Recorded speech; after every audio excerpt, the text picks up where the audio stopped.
Hi, this is Mike Peterson from Challenge Island, Oakland County East, back with another one of our Steamtastic Fridays.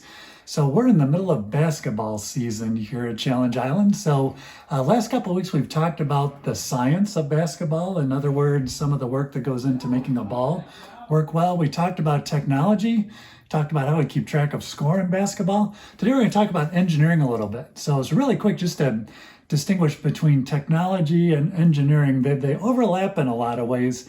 In general, we use engineering to figure out how to solve a problem, and then we use the technology to actually get it solved out there in real life. So engineering and technology are pretty close to each other. So today we'll use our engineering week to talk about another problem that got solved over time in basketball, which was the backboard. So you might look at a basketball hoop these days and see a backboard and just think, okay, that's what you bounce the basketball off of. Well, it's gone through quite a few generations of design to get to that point. So let's take a quick run through the history of basketball, take a look at how that's changed over time.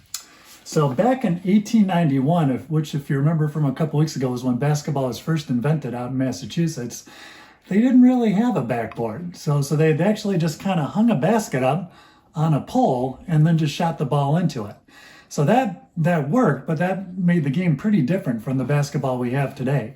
So as they played that game, they realized after a year or two, this isn't working so good. So the problem they ran into, especially if there was an audience inside a gym, there would be people pretty close to that basket, and they could get so close that they could accidentally bump the ball or on purpose bump the ball, and then they kind of mess the game up. So they decided they needed something back there to go behind the basket.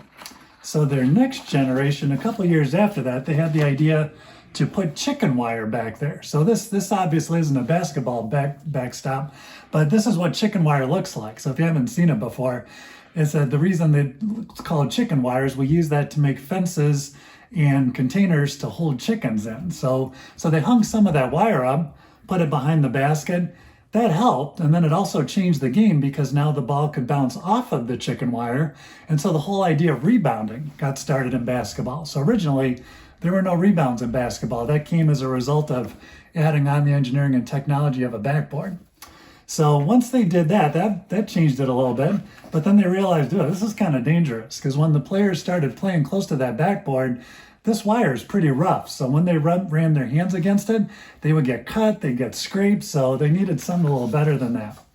So a few years later, they switched out that chicken wire backboard for a backboard made of wood. So if you look really close at this picture, you can see there's a backboard of wood there. That worked a lot better for bouncing the basketball off of it. However, that introduced another problem. Once they put that up, a piece of wood is pretty hard to look through. So if you had people sitting up in the bleachers behind that backboard, they couldn't see what was going on. So they started complaining and said, hey, can we come up with something a little better so that everybody can still see the game pretty well, even people behind the backboard? So that's where we got closer to what we do today. So they started out using backboards made out of glass. So obviously that was a lot easier to see through. One problem that introduced, though, actually a side note on that, around that same time, believe it or not, they finally made a big change to how the net was done. So before that, the net on the basketball hoop was closed at the bottom. So it's kind of like a basket in itself. So when they shot the basket, it would get stuck in there, and someone would have to go get that out before they could continue on with the game. So they realized, about 20 years after the game got started, if we cut a hole in that, the ball could just come out and we could play the game a lot quicker. So that was another advance that came along. But anyways, back to the backboards. So we had the glass backboard, and then after that, they realized, glass isn't the best material either, because that can break pretty easily. So as new materials started to be available, they started to put those to use to make an even sturdier backboard.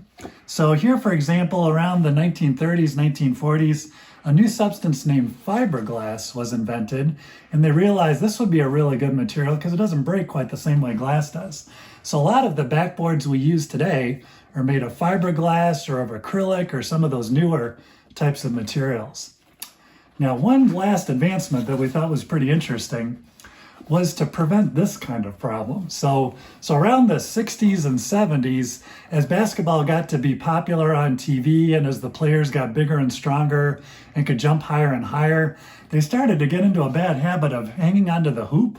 And if they did that and the backboard was made of glass, it would just shatter. So that was really exciting when that would happen during a game, but it got to be kind of dangerous. So for example, this guy here, Daryl Dawkins, played for the Philadelphia 76ers.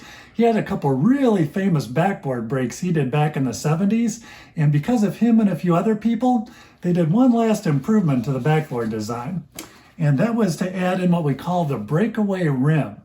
So if you look close at basketball courts in like high schools or colleges or professional, or even if you've got a fancy one at home, you might see that there's some fancier hinges and springs holding the basket onto the backboard. So what that allows you to do, as Michael Jordan is demonstrating here, if you hang on to it, instead of it just ripping away and breaking the whole backboard, it can kind of bend down because it's got kind of a spring to it. So that helps to absorb the force of somebody pulling on that basketball hoop and makes it way safer. And so as we go forward to today, one last cool application of engineering we wanted to share with you. We're doing a little digging on YouTube. I'd recommend you check this out. If you search for stuff made here, you'll find an engineer that came up with a way to make a new kind of backboard that makes it so easy that you pretty much can shoot and hit the ball anywhere on the backboard and it'll make a basket. So what he did to do that, he did a lot of math and science to figure it out. But what he did, if you look really close there, he adjusted the shape of the backboard so that instead of being flat, it's got kind of a curve to it, kind of like a radar dish or a satellite dish or something like that. So that when the ball bounces into it, it bounces at a different angle depending where it is on the board and pretty much shoots the basketball right into the basket every time. So when they interviewed him and asked this guy, do you think we should change all backboards to that? His first answer was no, it'd take all the fun out of the game because it'd be way too easy to shoot a basket. So sometimes when we apply technology and engineering, it can be really fun and interesting, but it doesn't always mean that we need to change a product because it may not make it better all the time. So this engineer thinks this might be fun for one of those little basketball hoops that you put over a garbage can or something like that, but don't expect to see this anytime soon. However, we do recommend that you, again, go take a look at stuff made here, and you can see how he went through the work and the science to design this. Pretty interesting. All right, with that, the next time you take a look at basketball backboards, check that out and think a little bit. You know, pretty much when it comes to backboards, comes to basketballs, comes to scoring, even in a game like basketball, pretty much everything you see has been improved and improved over time as a result of science, as a result of engineering, and as a result of technology being put to use. So just keep that in mind every time you look at basketball or pretty much anything else in the modern world these days. All right, with that, thank you very much for joining us, and we'll see you next time.